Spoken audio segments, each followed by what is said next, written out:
Hola Jera, espero que te encuentres muy bien. Me gusta mucho tu contenido y te quiero compartir mi relato. Esto me pasó hace algunos años en los límites de Veracruz y Tampico. Era de madrugada cuando escuchamos a los perros ladrar. Abrieron la puerta de un golpe. Mi padre tomó su arma y la accionó varias veces. Entonces vi que cayeron un par de hombres. Luego una ráfaga lo alcanzó y cayó al instante. Mi mamá se encerró con nosotras en el baño. Nos pegamos a la pared para evitar las balas que atravesaban la puerta. Cuando lograron abrirla, mi madre los recibió con el machete. Pudo contener a 2 hombres, pero un tercero la dejó inconsciente. Antes de caer, logró clavar la hoja del machete en su cabeza, tumbándolo al suelo. Sin embargo, en ese momento entró el perro, el cual era un tipo alto y corpulento, de piel morena cocida por el sol. Su reputación de sádico y misógino era conocida en todo el pueblo y sus alrededores. Todos le temían, incluso hasta sus mismos hombres. Lo había contratado un narco para obligarnos a vender nuestras tierras, y aquellos que no accedían los desaparecían para quedarse con todo. Mi padre fue uno de los pocos que no quiso vender, pues la tierra era lo único que teníamos. Cuando llegó el tipo, sujetó a mi madre de la blusa, levantándola hasta el techo. Ella intentó defenderse, pero con un simple movimiento le arrebató la vida. Después siguió con nosotras, nos sacó a la fuerza de la casa, subió a mi hermana a la parte trasera de una camioneta, la ultrajó y después la asesinó. Al terminar con ella, me ofreció a sus hombres para que me hicieran lo mismo. Uno por uno fueron pasando, me golpearon y me hicieron lo que ya se deben estar imaginando. No sé en qué momento me desmayé, solo sé que desperté amordazada y en el asiento de atrás de un carro. No tenía fuerzas, me dolía todo. Aún así logré abrir la puerta y en una curva salí disparada. Caí rodando por una pendiente hasta unos matorrales. Escuché algunos disparos que se impactaron cerca de donde estaba. Creo que me dieron por muerta y se marcharon. Al amanecer, un anciano me encontró moribunda. Me llevó a su casa en las faldas del cerro. Curó mis heridas, entablilló los huesos rotos y cuidó de mí. 6 meses tardé para sanar por completo. Mientras lo hacía, solo pensaba en vengarme del perro y sus hombres. Durante el tiempo que pasé recuperándome, noté que venía gente de muy lejos para pedir consejos, amuletos, remedios o saber de su futuro. El anciano era un chamán. Sabía mucho sobre medicina herbolaria, infusiones, brebajes y cosas sobrenaturales. Mi madre anteriormente me había platicado sobre ellos. Decía que podían ver el alma de las personas, invocar espíritus, hablar o convertirse en animales, incluso hacer que lloviera. Una noche de luna llena, el chamán encendió una fogata y lanzó unas hierbas al fuego. Luego me dio a beber un líquido amargo. Sentí cómo el tiempo se empezó a hacer lento. Se acercó a mí y puso su mano sobre mi pecho. Dijo que mi espíritu no estaba en armonía con mi cuerpo. La sed de venganza estaba alterando mi aura y eso era muy malo. Me pidió que inhalara el humo y que lo mantuviera unos instantes adentro. Después con la mano izquierda apretó mi vientre y la empujó hacia arriba, porque en el estómago habita la venganza y era necesario que liberara ese sentimiento. Subió su mano hasta mi pecho y exhalé el humo. Sentí un gran alivio cuando lo hice y me sentí en paz. También dijo que me ayudaría a contenerme con mi animal interior. Entonces de pronto comenzó a aullar y una manada de coyotes bajó del cerro. El más grande de ellos caminaba inquieto frente a mí. Los ojos le brillaban reflejando las llamas de la fogata. El anciano me indicó que no tuviera miedo y que me despojara de mi ropa, pues resulta que el coyote me había escogido. Nos miramos fijamente a los ojos. Se enfiló hacia mí y de un salto cruzó el fuego para introducirse en mi cuerpo. Comencé a convulsionar y caí desmayada. Cuando desperté, el fuego se había consumido. Me sentía fuerte y renovada. El chamán besó mi frente y puso un collar en mi cuello con el colmillo de un coyote colgando. Dijo que ahora yo era una nahual y podía convertirme en coyote cada que yo lo necesitara. Así podría hacer justicia para mi familia, pero que nunca la utilizara para hacer el mal, o de lo contrario, el animal me consumiría y perdería mi lado humano, convirtiéndome así en una bestia salvaje. Me tomó un par de días aprender a controlar la transformación, y después de dominarlo, llegó el momento de partir. El chamán se despidió de mí con un abrazo fraternal y dijo: que los espíritus de la tierra guíen tu camino, siempre con honestidad, justicia y verdad. Entonces lanzó un puño de tierra al aire y luego se fue. Como yo no podía regresar a casa, me dirigí a los límites del pueblo y pedí trabajo como mesera en uno de los bares. Ahí se juntaban toda clase de malvivientes. Pasé 4 meses preguntando y reuniendo información sobre el perro y sus hombres. Supe que se reunían en un bar clandestino. Fue fácil llegar a ellos. Bastaba con esperarlos afuera y pedir que me llevaran. La mayoría me llevaba a un lugar alejado para sobrepasarse, pero a ninguno lo dejé tocarme. Sus gritos comenzaban al verme transformar. Horrorizados intentaban escapar, pero era demasiado tarde. Disfruté ver cómo algunos lloraban como niños, mientras se arrastraban pidiendo ayuda. Otros intentaban rezar y suplicaban que no les hiciera nada, incluso cuando ya no tenían esperanza de vivir. Al final todo terminaba en un mar de sangre, y uno por uno fueron cayendo. Aunque fue más difícil acercarme al perro, ya que empezó a cuidarse más cuando supo que su gente estaba desapareciendo. Uno de sus secuaces, antes de morir, me dijo que a su jefe le gustaba abusar de las mujeres con las que estaba.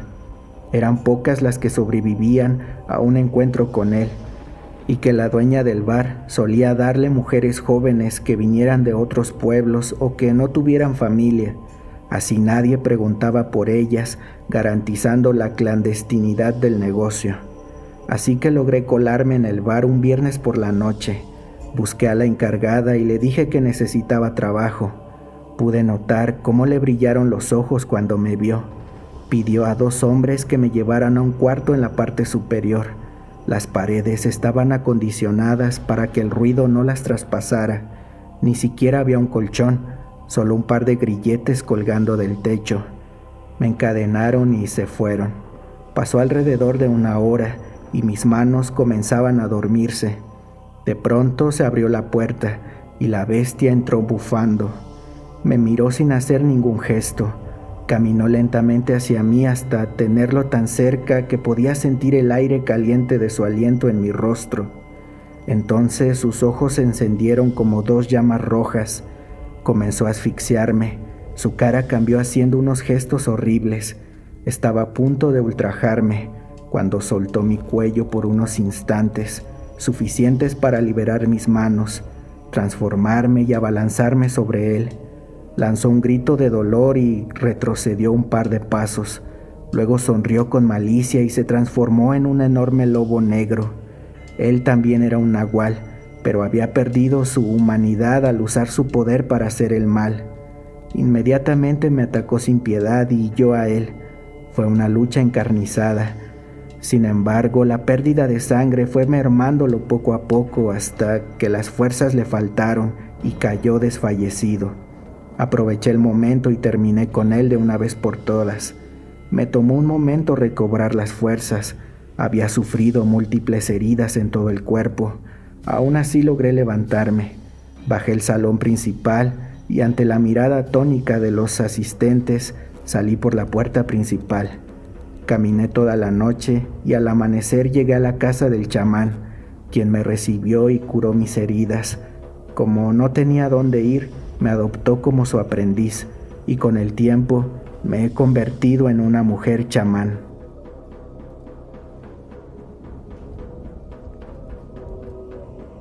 Esto pasó en el mes de junio del año 2019. Soy un soldado en activo aún, y en una de nuestras misiones más recientes nos mandaron a la Sierra de Chihuahua. y ahí nos encontramos con algo que nos dejó sorprendidos a todos los de mi pelotón. Nosotros somos 20 elementos. Nuestro trabajo en la sierra era buscar plantíos de marihuana y quemarlos. En una de nuestras búsquedas salimos en la mañana como todos los días. Todo iba bien hasta que nos alcanzó la noche. Tuvimos que parar en una parte del cerro para descansar. Al caer la madrugada, empezamos a escuchar ruidos extraños. A lo lejos se percibían como unos lamentos. Eran unos lamentos desgarradores, como si estuvieran torturando a alguien. Esos gritos venían acompañados de unas voces y alaridos que parecían no ser humanos. Se escuchaban como unos sonidos de bestia o algún otro tipo de animal. Jamás habíamos escuchado algo así. Después de un momento los gritos cesaron y nosotros solo nos quedamos impactados, preguntándonos de dónde provenían esos gritos. A la mañana siguiente levantamos nuestro campamento y seguimos nuestro camino. Todos coincidimos en que todo lucía diferente, pues todo alrededor estaba sumergido en un profundo silencio que nadie se explicaba. No se escuchaban aves ni algún otro animal a la redonda. Todo estaba en un completo y extraño silencio, y así permaneció todo el día, hasta que nos alcanzó de nuevo la noche. Instalamos una vez más el campamento para poder descansar, y de nuevo en la madrugada volvimos a escuchar aquellos crudos y horribles lamentos, pero esta vez se percibían más cerca, con un eco que parecía ser los más terroríficos aún. Nos turnamos para cuidar el perímetro toda la noche, la cual pasó sin mayor novedad. Nada nos atacó y aquellos lamentos de dolor desaparecieron en unos minutos. Llegó el amanecer del tercer día. Reanudamos nuestro andar y por fin llegamos al plantío donde nos habían dado las coordenadas. Trabajamos la mayor parte de la tarde y después de terminar con el trabajo partimos de regreso, como parte de la estrategia para evitar ser emboscados por algún grupo delictivo. Entonces regresamos por algún camino diferente y al final creo que no resultó ser lo mejor. Ya una vez emprendiendo el retorno, caminamos por algunas horas hasta que nos alcanzó de nuevo la noche. Encontramos una cueva y decidimos acampar dentro de ella. Ya una vez instalados ahí, proseguimos con el protocolo de seguridad y establecimos horarios para dejar a varios elementos afuera como vigilantes para que cuidaran mientras los demás descansábamos. Las horas pasaban y así llegó la madrugada. Cerca de las 3 a.m. volvimos a escuchar los mismos gritos de las noches anteriores. Sin embargo, lo más aterrador es que esta vez parecían venir del fondo de la cueva. Sí, la misma en la que nos encontrábamos. Entonces todos nos quedamos en completo silencio para prestar más atención. Después de unos segundos, esos horribles gritos volvieron a retumbar en nuestros oídos, así que decidimos dividirnos en dos pequeños grupos. Uno entraría para revisar qué estaba pasando y el otro se quedaría fuera por si necesitábamos apoyo. Yo me integré al grupo que se dispuso a entrar. Nos fuimos adentrando poco a poco sin saber con lo que nos íbamos a topar. Atentos, armados y con sigilo llegamos al punto y no me van a creer lo que vimos, pues llegamos a un lugar donde unos seres con aspecto de reptil estaban sacrificando a una mujer. Esos seres medían como 2 metros de altura, su piel era escamosa y de un color verde opaco, también tenían la cara de un lagarto. Poseían garras y se movían con gran fluidez. Nosotros al ver eso nos quedamos petrificados, no podíamos creer lo que estábamos observando, pues muy posiblemente esos seres no eran de este planeta. Entonces, uno de ellos se dio cuenta de nuestra presencia y con un raro sonido alertó a los demás. Nosotros, aterrados, comenzamos a correr y ellos vinieron tras nosotros. Entonces descargamos nuestros rifles contra esas criaturas, pero las balas parecían no afectarles en nada. Era como si rebotaran en su piel escamosa, como si trajeran algún tipo de armadura. Mientras salíamos corriendo del lugar, esos engendros alcanzaron a 3 de mis compañeros. 2 de ellos perdieron un brazo y al tercero le abrieron el abdomen con un ataque. Al llegar a la salida de la cueva, pedimos apoyo aéreo por radio para una evacuación de emergencia y explicamos lo sucedido también.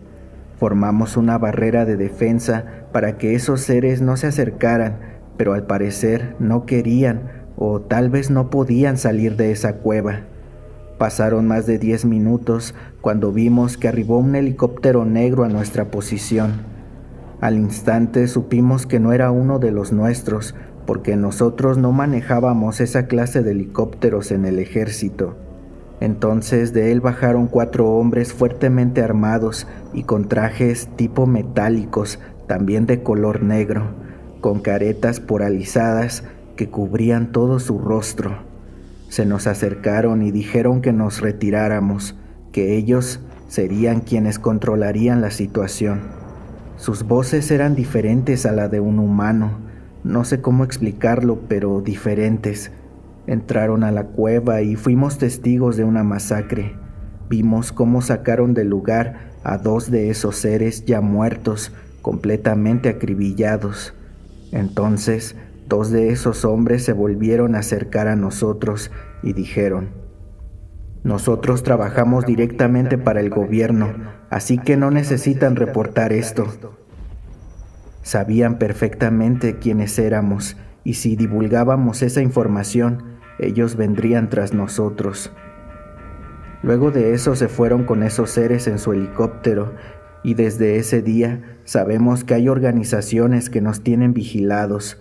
Después de esos acontecimientos, hemos sido asignados a diversas operaciones especiales, donde tenemos que guardar silencio. No se nos dice nada, pero sabemos que se oculta algo grande. Espero que contarte esto no signifique algún peligro en mi vida, pero yo quiero que todos ustedes sepan lo que realmente pasa en este mundo, que hay rincones en el planeta en el que suceden cosas totalmente fuera de nuestra imaginación.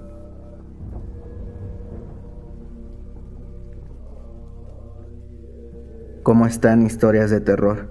Yo soy conductor de Uber en una de las ciudades más peligrosas de México, del mismísimo Culiacán, Sinaloa. Llevo poco en este trabajo y hace unos días iba conduciendo mi carro de transporte cuando entró un viaje donde el pasajero se supone sería una mujer. Sin embargo, cuando llegué a la ubicación, salió un chavo de mala pinta. En un principio me dio desconfianza, pero el viaje era bueno económicamente, así que lo acepté. En el camino, el hombre de aproximadamente 30 años me comenzó a platicar muchas cosas, y así llegó hasta el punto en que me contó a lo que se dedicaba. Dijo ser un sicario, que ya tenía tiempo en ese oficio, porque le gustaba la adrenalina, pero sobre todo la fiesta. Por eso debía aprovechar cada momento que pudiera para emborracharse y gozar de los frutos de su trabajo, porque al estar en lo suyo, debía de andar al tiro siempre. Así continuó la charla, y en algún momento me dijo que no me preocupara, ya que no me iba a hacer nada a mí, que solo se dirigía a realizar un trabajo para su patrón, ya que el hombre encargado de moverlo no estaba disponible, por eso necesitó de mis servicios, pero que con la gente que no andaba en lo mismo que ellos, no se meten. Yo solo me enfoqué en dejarlo donde me pidió, y me quedé callado gran parte del camino. La ruta era larga y el calor intenso. Yo ya estaba desesperado por llegar al destino. De repente el muchacho rompió el silencio y me dijo: «Mire, jefe, la neta a mí no me da miedo toparme con la poli o los soldados, pero hace días nos chingamos a unos contras. Los fuimos a dejar a un llano abandonado. Cuando quisimos avanzar, la camioneta no se movía porque el sensor marcaba que frente a la camioneta se encontraba una persona, pero no había nadie. Entonces metí reversa y sí funcionó, pero cuando volví a meter drive no quiso avanzar. Los que íbamos no pudimos explicar lo que estaba pasando. Yo tengo familiares que son brujos y conozco un poco de estos temas paranormales. Le digo esto porque de repente se me vino algo a la mente. Le pregunté a los muchachos si se habían quedado con algo de los difuntos, y un vato al que le decíamos el Chino respondió que sí. que le había quitado los tenis a uno de los difuntos. Furioso le dije que los arrojara lejos para poder salir. Él lo hizo, pero ni así pudimos avanzar, por lo que tuvimos que salir en reversa. No le miento, jefe, pero saliendo del llano, la camioneta volvió a avanzar. 2 días después, el chino murió en un enfrentamiento a manos de los soldados. Yo sigo pensando que el difunto vino por él. El hombre suspiró y después de una larga pausa, continuó diciéndome: yo en estos últimos días he tenido bastantes pesadillas. La verdad, tengo mucho tiempo en esto y esta es la primera vez que me pasa algo así, como que presiento que mi fin está cerca. La verdad, al escuchar su historia me arrepentí de haber tomado ese viaje, pero pues ya que podía hacer. Luego de un rato llegamos y lo dejé en el destino. Me quiso dar una buena propina, pero no se la acepté, ya que el dinero mal habido solo trae mala suerte. Unos días después lo reconocí en el periódico local. Lo hice al ver su brazo, ya que lo tenía todo tatuado y sin duda era el mismo. Al parecer murió en las manos de otro grupo rival. Qué triste saber que me contó a mí su presentimiento, pero supongo que esa gente debe vivir sabiendo que en cualquier momento se pueden ir de este mundo.